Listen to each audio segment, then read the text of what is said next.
नमस्कार आप सभी को। मैं आचार्य टाशी फिर से आप सभी के समक्ष आज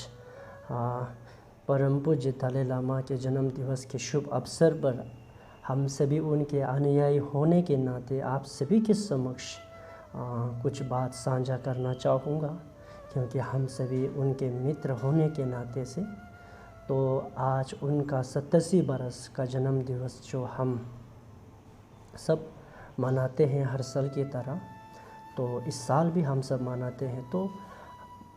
मुझे लगता है कि परम पूज्य दलाई लामा जी इस संसार पे मनुष्य का कल्याण करके जितने साल तक इस संसार पे जिए या ना जिए, इसका दायित्व उनके मित्र के ऊपर होता है, हम सभी के लिए ऊपर है, हम सभी का ऊपर है। अगर हम सभी अच्छी तरह से उनके दिखाए हुए मार्गदर्शन पर, उनके दिखाए हुए मार्ग पर अच्छी तरह से चले तो वो 100 साल से अधिक या 200 साल भी वो जी सकते हैं इस संसार पे। हम सभी को मनुष्य के कल्याण के लिए रहेंगे हमेशा इस तरह। अगर हम सभी उनके अनुयायी, जितने भी अनुयायी हैं, अगर उनके दिखाए हुए सिद्धांत और उनके दिखाए हुए सत्य के मार्ग के ऊपर ना चले तो वो परम पूज्य दलाई लामा जी खुद कहते हैं कि इस संसार पे जीने का उसका कोई कारण नहीं। अगर उनके अनुयायी का जो भीतर पे बैठे हुए ईर्ष्या, मोह, माया, क्रोध को ख़त्म नहीं कर सकते हैं और उनके अनुयायी जो उनके दिखाए हुए मार्ग पर नहीं चलते हैं तो वो इस संसार पर जीकर भी उनका कोई मतलब नहीं बनता, वो खुद कहते हैं। तो आप सभी से यही विनोद करना चाहूँगा कि हम सभी सिर्फ केवल मुँह पर आप दूसरों के सामने पर ये ना कहें कि मैं परम पूज्य दलाई लामा जी का अनुयायी हूँ।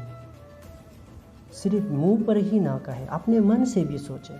उनके दिखाए हुए सिद्धांत, उनके दिखाए हुए अनुशासन पे क्या आप चल रहे हो, क्या उनके दिखाए हुए मार्ग पर आप हो कि नहीं, ये आपके ऊपर देखना बहुत ही ज़रूरी है। अगर हम सभी एक दूसरे के प्रति ईर्ष्या, क्रोध, मोह, माया ना कर एक दूसरे के प्रति मिल के बैठते हैं और इंसान बन कर बैठते हैं, इंसान होने से नहीं, इंसानियत होने से इंसान बनता है। एक दूसरे के प्रति प्यार रखना, एक दूसरे के प्रति दुख तकलीफ़ पर उनको मदद करना, अपने मन पे एक संकल्प होना चाहिए कि उनको अगर मैं मदद ना कर सकूं लेकिन उनको मैं कभी दुख नहीं दूंगा। ये बुद्ध के दिखाए हुए अनुशासन भी है और ये बुद्ध के दिखाए हुए सत्य सिद्धांत भी है। तो मैं आप सभी से यही कहना चाहूँगा इस 87 परम पूज्य दलाई लामा जी के जन्म दिवस पर, अगर उनको आप भेंट देना चाहते हो तो आप किसी को मदद करें, किसी तकलीफ़ पे रहे इंसान को मदद करें और उनके दिखाए हुए राह पर चलने के लिए कोशिश करें, ना कि किसी को पार्टी देना या उस समय पर दारू पीना या आप कहीं पे घूमने जाना।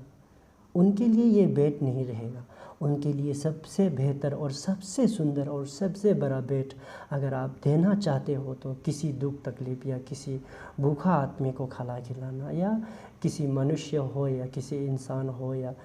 जिसको भी तकलीफ़ हो, उनको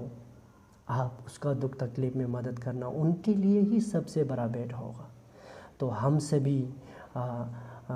परम पूज्य दलाई लामा जी के इस जन्म दिवस के शुभ अवसर पर एक संकल्प लेते हैं कि एक दूसरे के प्रति अच्छा सोच रखेंगे, एक दूसरे के प्रति प्यार रखेंगे, हम सब प्यार से रहेंगे, ना कि हम सभी एक दूसरे के प्रति क्रोध करें, गुस्सा करें, प्रतिशोध के आग पे जलते रहें। अगर ऐसे करेंगे तो एक ना एक दिन हम सभी देखते होंगे कि आजकल एक दूसरे के प्रति कितना खराब अभद्र शब्द का प्रयोग करते हुए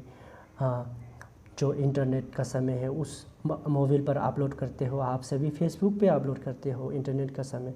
अगर गलती से भी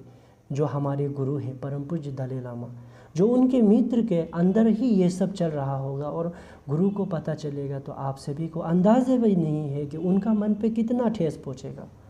उन्होंने कितने युग, कितने वर्ष तक तकलीफ़ उठाकर हम सभी को राह पर चलने के लिए, एक अच्छा राह पर चलने के लिए उनका प्रयास रहा है। उनका पूरा जीवन इसी कार्य पे चला गया। फिर हम सभी एक वीडियो बनाकर या एक दूसरे के प्रति कहीं विधानसभा का जो हमारे तिब्बतन विधानसभा का जो वीडियो होता है या हम एक दूसरे के प्रति हमेशा जो भी देखें नकारात्मक आत्मा के ऊपर ही हम वीडियो बनाकर डालते हैं एक दूसरे के प्रति। अगर गलती से भी हमारे परम पूज्य दलाई लामा जी को देख गया तो उनके मन पे कितना ठेस पहुँचेंगे। तो यही ठेस हम सभी ना पहुँचाने के लिए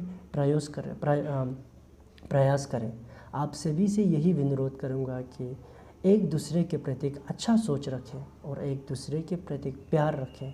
और हमेशा परम पूज्य दलाई लामा जी के दिखाए हुए रास्ते पे चलने के लिए कोशिश करें, ना कि उनके जन्म दिवस पे ही आप सिर्फ उनके दिखाए हुए पे रास्ता चलना है। ऐसा नहीं, आपका पूरा जीवन आप इस संसार पे रहते हो तो भी उनका जो दिखाए हुए मार्ग आपको एक अच्छा मार्गदर्शन कराएगा और इस संसार से छोड़कर आप जाओगे